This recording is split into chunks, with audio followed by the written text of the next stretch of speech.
আসসালামুয়ালাইকুম। Special একটা recipe নিয়ে হাজির হয়ে গেলাম। আজকে আমি আপনাদের তৈরি করে দেখাবো সাদা মাংস, আর এটা হবে আজকে চিকেন দিয়ে। অনেক মজাদার এই রান্নাটা কিন্তু আমি খুবই সিম্পলভাবে তৈরি করে দেখাবো। তো চলুন দেখে নেওয়া যাক।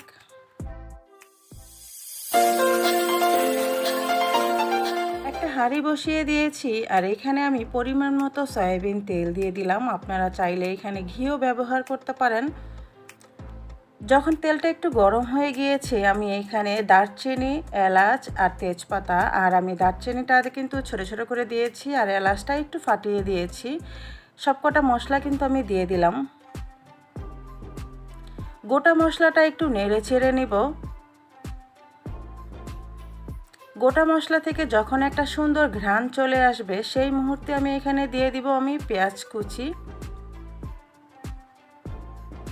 পেঁয়াজ কুচিটা একটু হালকা নেড়ে চেড়ে নিব। আজকে আমি যে সাদা মাংসটা তৈরি করব, এটা কিন্তু আমাদের দাদি নানি কিংবা মা খালারা কিন্তু তৈরি করে থাকেন। আর এই রেসিপিটা কিন্তু খুবই মজা হয় খেতে। ছোট বড়রা সবাই কিন্তু ভীষণ পছন্দ করবে এই রেসিপিটা। আর এখানে আমি দিয়ে দিচ্ছি পেঁয়াজ বাটা। এটা গ্রেভির জন্য, গ্রেভিটা খুব সুন্দর হবে।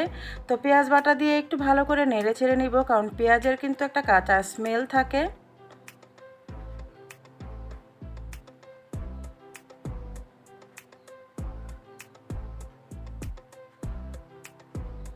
একটু নেড়েচেড়ে নেওয়ার পর আমি এখানে পানি অ্যাড করে দিলাম, কারণ আমি আরও মশলা এখানে ব্যবহার করব। দিয়ে দিচ্ছি আমি স্বাদ মতো লবণ। এখানে দিয়ে দিচ্ছি আমি রসুন বাটা।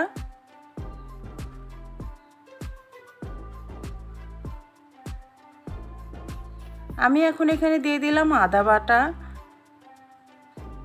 সবকটা মশলা কিন্তু আমি এখন ভালো করে একটু নেড়ে চেড়ে নিব, কারণ মশলাটা যত ভালো কষানো হবে, আর সেই রান্নাটা খেতে কিন্তু খুব বেশি টেস্টি হবে।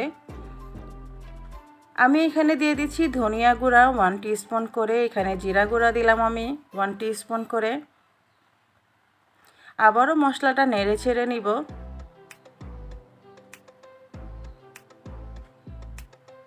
মোট কথা আপনাকে মশলাটা বেশি ভালো করে কষাতে হবে। আমি এই পর্যায়ে এসে কিন্তু এখানে আমি বাদাম বাটা দিয়ে দিলাম। আপনারা যে কোনো বাদাম বাটা দিতে পারেন।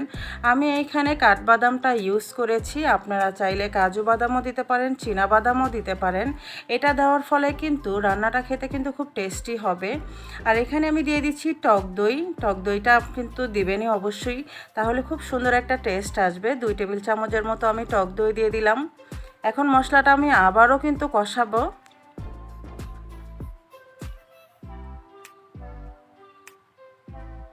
দেখতে পাচ্ছেন তেলটা কিন্তু উপরে ভেসে আসছে, আর মশলাটা কিন্তু খুব সুন্দর করে কষানো হয়েছে।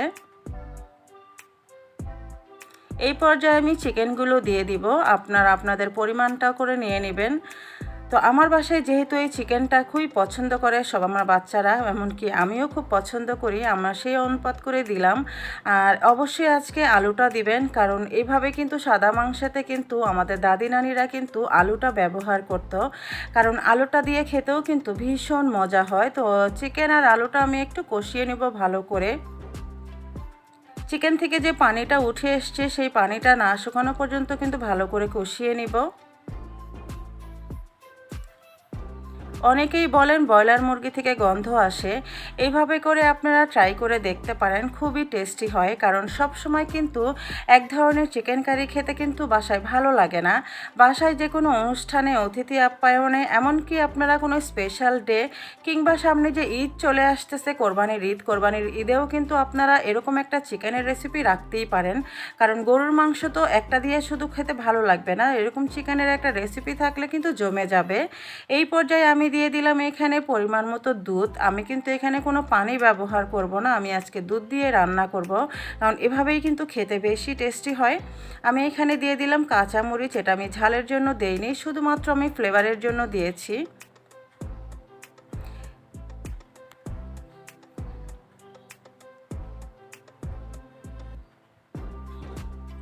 যেহেতু আমি এখানে ব্রয়লার মুরগি দিয়ে করেছি, এটা কিন্তু হতে বেশি সময় লাগবে না। ঠিক সেমভাবে আপনারা গরুর মাংস, দেশি মুরগি যে কোনোভাবেই রান্না করতে পারেন। আর এখানে আমি 1 টেবিল চামচ পরিমাণ চিনি দিয়ে দিয়েছি, আর দিয়ে দিলাম একটু সামান্য ঘি।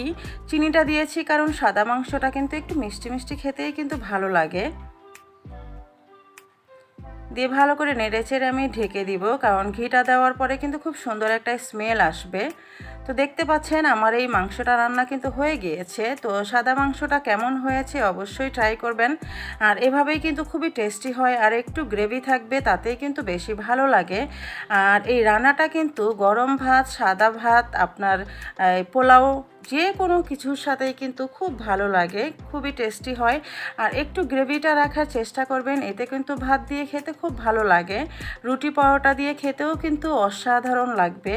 এইভাবে অবশ্যই একবার হলেও ট্রাই করবেন চিকেন দিয়ে সাদা মাংস। তো কেমন হলো রেসিপিটি অবশ্যই জানাবেন, আর ভালো লাগলে একটা লাইক দিয়ে দিবেন। আপনাদের একটা লাইক কিন্তু অসংখ্য ভাইয়া আপুর কাছে আমার এই রেসিপিটি চলে যাবে। সবার কাছে আরেকটা অনুরোধ করে নিব, প্লিজ আমার চ্যানেলটাকে সাবস্ক্রাইব করে দিবেন। সবাই ভালো থাকবেন, আল্লাহ হাফেজ।